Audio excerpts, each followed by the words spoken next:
इस मानवा की शुरुआत में हमें दिखाते हैं बारिश में एक झना कह रहा होता है, अपने फेथ को मोड़ लो मुझे मार के। और हमें दिखाते हैं जो ये बंदा बोल रहा होता है, उसकी चेस्ट में एक लड़की ने तलवार घुसाई होती है। तभी वो लड़की वो बंदे को देखने के बाद उसकी चेस्ट में वो तलवार और घुसा रही होती है। तभी वो बंदा खून खांसते हुए कह रहा होता है, तुम अभी भी खूबसूरत हो क्योंकि मैं तुम्हें पोजेस नहीं कर पाया। और ये कहने के बाद उसे छू भी रहा होता है। तभी वो लड़की उससे दूर हट जाती है। ये देखने के बाद वो बंदा कह रहा होता है, तुम श्रापित कुतिया। तभी हमें दिखाते हैं वो लड़की को एक नोटिफिकेशन आती है। तभी हमें दिखाते हैं वो नोटिफिकेशन में लिखा होता है, अगर तुम्हें एंगेजमेंट को नलीफाई करना है तो तुम्हें डेक्लाइन को मानना होगा। तभी हमें पता चलता है हमारा एमसी ये गेम खेल रहा होता है। तभी वो कह रहा होता है, मैं बहुत खुश हूँ कि फाइनली ये गेम क्रैश नहीं हो रहा। और हमें दिखाते हैं उसने वो गेम का स्टेज भी क्लियर कर लिया होता है। एमसी वो गेम के कैरेक्टर को देखते हुए कह रहा होता है, मेरे सारे एफर्ट्स इसी बंदे पे गए, लेकिन फाइनली चलो मैंने इस गेम का बग ठीक कर ही ली। तभी हमें हमारे एमसी का नाम पता चलता है, जिसका नाम है किंग वा जिन। और हमें पता चलता है वो एक कैरेक्टर मॉडर्न डिजाइनर। तभी गेम हमें बता रहा होता है कि वो एक गेम डेवलपर है, वो भी कंसोल गेम डेवलपर स्टूडियो का, जिसका नाम है रियू।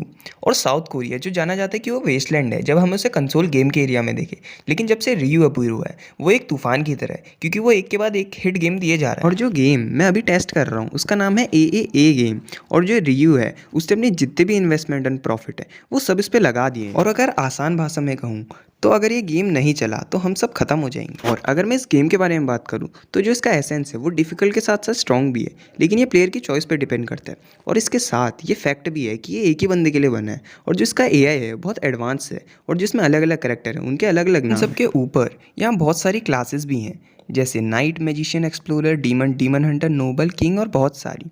और इन सब का शुक्रिया कि यहाँ पे रोल्स की बहुत ज़्यादा वैराइटीज़ है, तो एक प्लेयर के लिए बहुत आसान हो जाता है कि वो जो चाहे वो गेम में बन सके। अगर आसान शब्दों में कहूँ, अगर ये गेम चला तो हम बहुत पैसे कमाएंगे, लेकिन अगर ये गेम फ्लॉप गया तो स्टूडियो भी ख़त्म हो जाएगा। तो मुझे कैरेक्टर्स को अच्छे से चेक करना चाहिए। और जो रीज़न है कि मैं ओवर टाइम कर रहा हूँ इतने महीनों से, वो है ये बंदा। और हमें दिखाते हैं ये वही कैरेक्टर की बात कर रहा होता है जो मैं स्टार्टिंग में दिखा। अभी हमें उसकी कैरेक्टर इन्फॉर्मेशन दिखाते हैं, जिसमें उसका नाम लिखा होता है डिक्लाइन, प्यार, primary occupation head professor, primary माना है इसका 3357। ये देखने के बाद किम कह रहा होता है, चलो फाइनली मैंने फाइनल एपिसोड का बग क्लियर कर लिया, जो है डेथ ऑफ डिक्लाइन।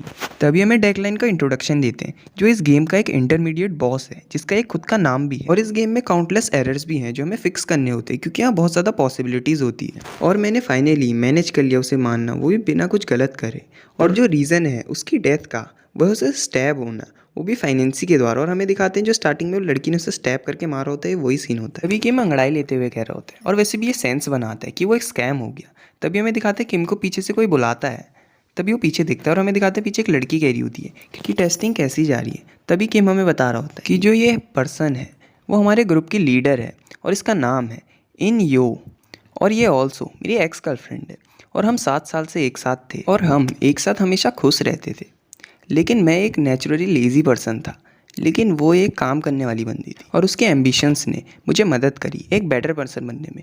लेकिन अंत में हमारा ब्रेकअप हो गया, क्योंकि मैं चेंज नहीं कर पाया, वो कितने भी एफर्ट्स कर ले। तभी हमें वो लड़की को दिखाते जो किम से कह रही होती, मैंने सुना तुम्हें परेशानी हो रही थी वो बग्स को ठीक करने में। तभी किम हमें बता रहा होता है, और मैंने सुना 6 महीने बाद उसे एक दूसरा बंदा मिल गया, मुझे लगता है कि दूसरे बंदे के साथ तुम्हारा सब सही चल रहा होगा। तभी ये सुनने के बाद वो लड़की कह रही होती, इस कंपनी में रूमर्स बहुत जल्दी फैल जाते हैं, और वैसे भी सब सही चल रहा है। किम उससे कहते हुए सोच रहा होता है, वैसे भी उसके मुँह से सुनना अच्छा नहीं लगता। तभी किम उससे कह रहा होता है, तो मुझे लगता है तुम जल्दी उससे शादी कर लोगी।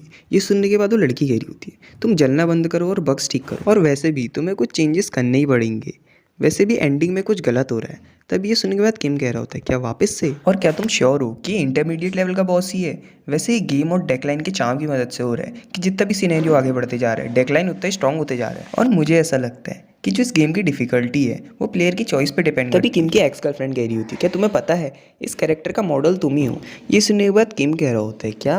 तभी वो फनी तरीके से हंसते हुए कह रही होती है, क्या तुमने अभी तक नोटिस नहीं करा कि तुम दोनों एक जैसे ही हो? इसे सुनने के बाद किम कह रहा होता है, लेकिन मैं आर्टिस्ट से तो खाली 2 बार ही मिला था। तभी वो लड़की कह रही होती है, इसी वजह से तो जैसे ही मैंने गेम में उसे देखा मैंने उसे मरवा दिया। तभी किम कह रहा होता है, क्या?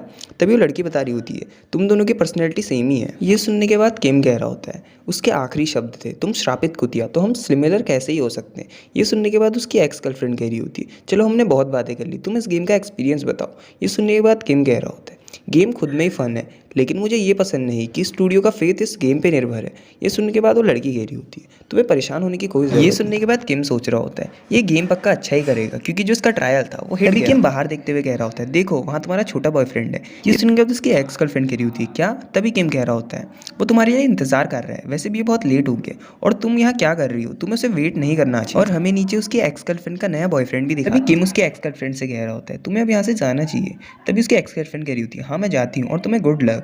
ये सुनने के बाद किम कह रहा होता है, चलो गुड बाय। तभी हमें दिखाते हैं कि किम रात भर वहीं काम कर रहा होता है। तभी किम आगे स्क्रीन में देखते हुए कह रहा होता है, चलो मैं डेकलाइन को एक और बार टेस्ट कर लेता हूँ। तभी किम डेकलाइन को देखते हुए सोच रहा होता है, सही में जो उसका आर्टिस्ट था वो बहुत कठोर था और तुम मुझसे कहना चाहते हो कि मैं ही हूँ ये बंदा। तभी किम उसकी एबिलिटीज़ को देखते हुए कह रहा होता है, 6 एबिलिटीज़, वो भी एक समझदार बच्चे के साथ एक एवरेज मेज। और जब डेकलाइन छोटा था उसे मैजिक जीनियस की उपाधि दी थी, लेकिन वो एक एवरेज मेज ही था और उसके एरोगेंस और स्ट्रॉन्ग नोबल बैकग्राउंड की वजह से अंत में उसकी एक बहुत बेकार पर्सनैलिटी बनी। और क्या हम उसे एक ह्यूमन भी कंसिडर कर सकते हैं? वैसे अगर वो सिनेरियो के साथ आगे बढ़ता तो वो और स्ट्रॉन्गर बनता, लेकिन वो पहले ही ऐसे लोगों से घिर गया था जो उसे हेट करते थे। तभी किम अपना काम करते हुए सोच रहा होता है, क्या हम इसमें कोई और एट्रीब्यूट या पर्सनैलिटी ट्रेड नहीं कर सकते? वैसे भी ये मेरे से मॉडल हुआ है, तो चलो इसका कॉम्प्रीहेंशन देखते हैं। और अगर आसान शब्दों में कहूँ तो समझ कि इसमें और मेरे में क्या सिमिलरिटीज़ है और इसमें सहानुभूति करने जैसा कुछ है। आखिरी में तुम एक ऐसे बंदे बनीगे जिससे मेरे से ज़्यादा सहानुभूति चाहिए। और हमें दिखाते किम ने उसे बहुत ज़्यादा एबिलिटीज़ भी दी होती, जैसे वेल्दीनेस, माइंड टच, आयरन मैन और शार्प आई। तभी किम ये सब करने के बाद कह रहा होता है, आखिरी में जो मुझे अच्छा लगा मैंने वो करा, लेकिन अब ये सब करने के बाद मुझे थोड़ी शर्म आ रही है और बेटर यही रहेगा कि जैसा ये ओरिजिनल था मैं इसे वैसे ही कर लूँ, इससे पहले कि कोई प्रॉब्लम आ जाए। हमें दिखाते किम को एक मैसेज आता है और उसे एकदम से एक झटका लगता है और किम कह रहा होता है, मैं अभी बस रीसेट करने ही वाला था, तभी मुझे किसका ईमेल। हमें दिखाते किम को स्टोरी राइटर का मैसेज आया होता है। तभी किम उससे कह रहा होता है, क्या तुम्हें अभी कुछ चेंज करना है नोवेल में?